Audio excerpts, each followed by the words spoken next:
Hello my friend, welcome to another adventure. I made it to the Canadian Rockies and it is absolutely spectacular. Do you see this blue lake behind me? I can't wait to show you around.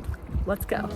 On today's adventure, I'll show you more of these beautiful lakes, hike to the middle of one of the largest waterfalls in British Columbia, whitewater raft for the first time, make some delicious food, and last but not least, find a hot spring. Canada's beautiful, but things took a dark turn several times on this adventure. Let's get into it. The wildfires this year have been really bad. The area I was supposed to stay in was evacuated, so I had to find a new place to stay. I'll tell you more about that at the end. Thankfully, though, after some time, the rain came and helped clear some of the smoke. Standing there, I realized it's so important to never stop searching for beauty, even in times of chaos. Time to hike to the tea house. It's about 3.2-kilometer trail. Hiking up through the trees, being surrounded by new sights and new smells in a whole new place, it always brings back the nostalgic feeling of adventure. Life continues to pass us by. Time moves faster every year. Stop waiting for the weekend, for next summer, for the right person to come along, or for change to happen for you. I made it up to Mirror Lake. Absolutely beautiful up here. I'm almost up to the tea house, but I came across this beautiful view I had to share with you. Happiness is found when you stop waiting around for it and you start making the best of it now. The real quality of your life falls on how you engage with the present each day. There is no right time in life. There's only the moment you decide to start.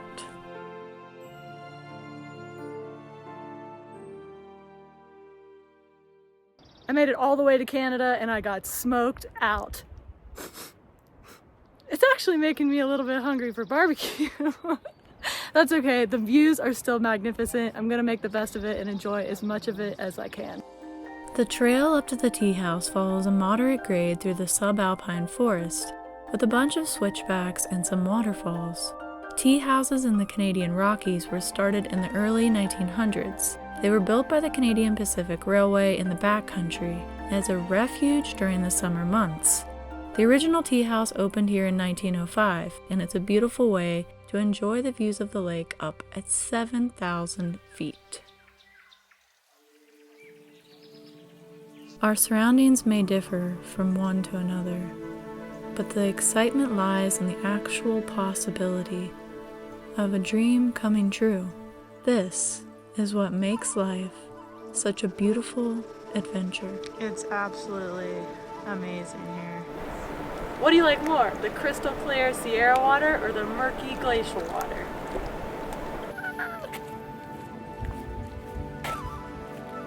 French! So what actually makes this water so blue? These glacial-fed alpine lakes contain fine rock dust that's produced by massive glaciers rubbing against the bedrock. This dust stays suspended in the water and reflects light, creating the turquoise blue perfection that these lakes are famously known for. As glaciers disappear, we may actually see less of this magnificent blue. Less turbidity in the water will make the lakes more transparent. This hike is a bunch of tree roots and rocks. What's cool is there's little holes you can see the water filtering through to watch your foot. And it goes all the way up the mountain. But you're right next to this awesome little river that filters into the lake. Oh, look at this little stream right here. I'm gonna walk across that log, try to get across the river. Whee!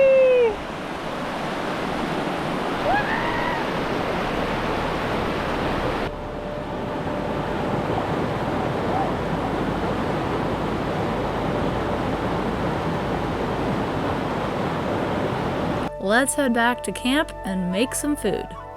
About to have some chopped cheese on the Blackstone. You gotta try it. I added some chili flake oil as well, and it was 10 out of 10, the best meal to end the day. Watch for a remake in my truck camper. We also prepped some pork butt in the smoker. Fantastic.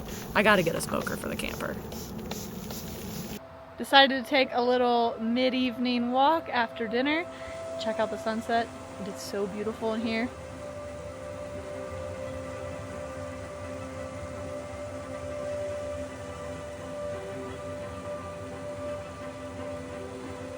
I know I've talked a lot about making your life happen now, but it doesn't have to be a grand adventure. Sometimes, just outside your back door is a place to start. Just catch that sunset and promise yourself tomorrow is a new day and another chance for something great.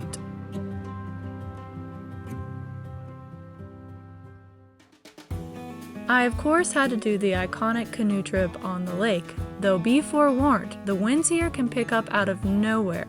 It got so rough, it actually tipped some people in a nearby canoe over. I wasn't trying to lose all my camera gear in Canada to the Lake Ness monster. I just tripped on a root. I found a trail that's not quite so smoky, and there's a lot less people as well. It's called Wapta Falls. It's about 3 miles in. I will tell you though, there are tons of bugs. Something I've noticed about the trees here in the forest, they're all really skinny and incredibly dense, so there's not much space around them. I can't imagine snowboarding in these mountains during the winter because tree lines would be very sketchy. Look at this, it's just like so dense in here. There's just little magical trails everywhere.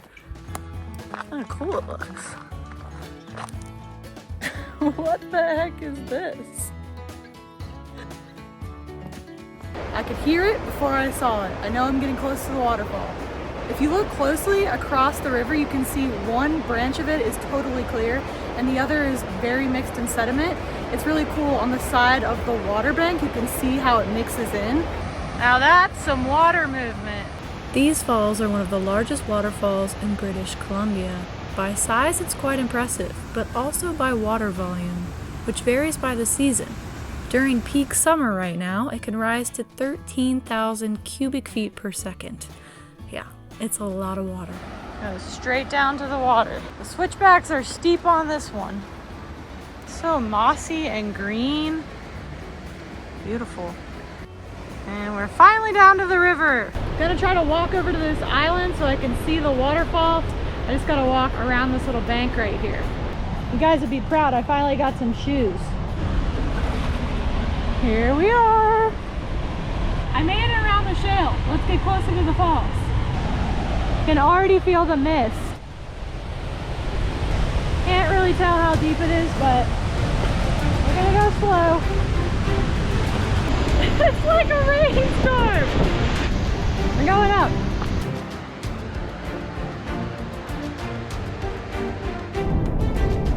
Look at this.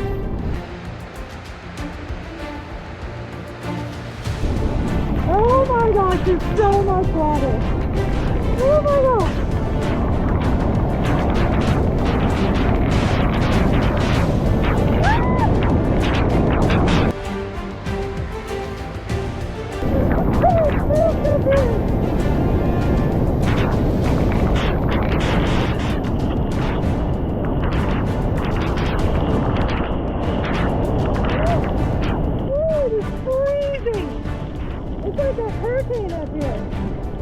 When I get up to the edge, you can't even see over. There's so much water.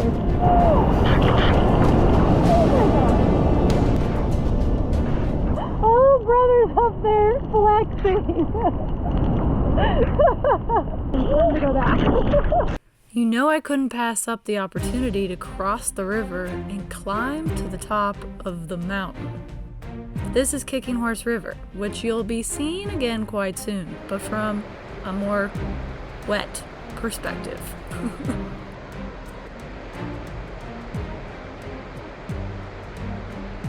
Good morning. We're about to go whitewater rafting down Kicking Horse River. Class 4 rapids. Wish me luck. Side signing off because this will be my last video ever.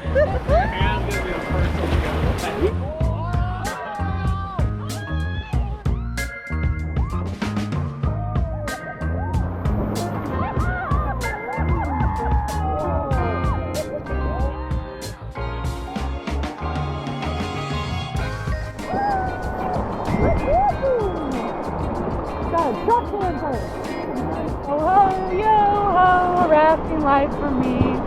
I survived! Class 4 rapid, now I'm ready for Class 5. I couldn't come to Canada without finding a hot spring. These springs were first used by Indigenous people and praised for their sacred healing properties. In 1883, 3 railway workers discovered them. Found these thermal springs, and from there the first bathhouse and hotel were constructed. Both burned down twice, but eventually became acquired by Canada. A bathhouse was constructed, and you can still visit it today. I found the source. It looks like a fountain of youth. Check out how blue and green it is. These pools are now protected, and among them are many of the hot springs that are left on Sulphur Mountain.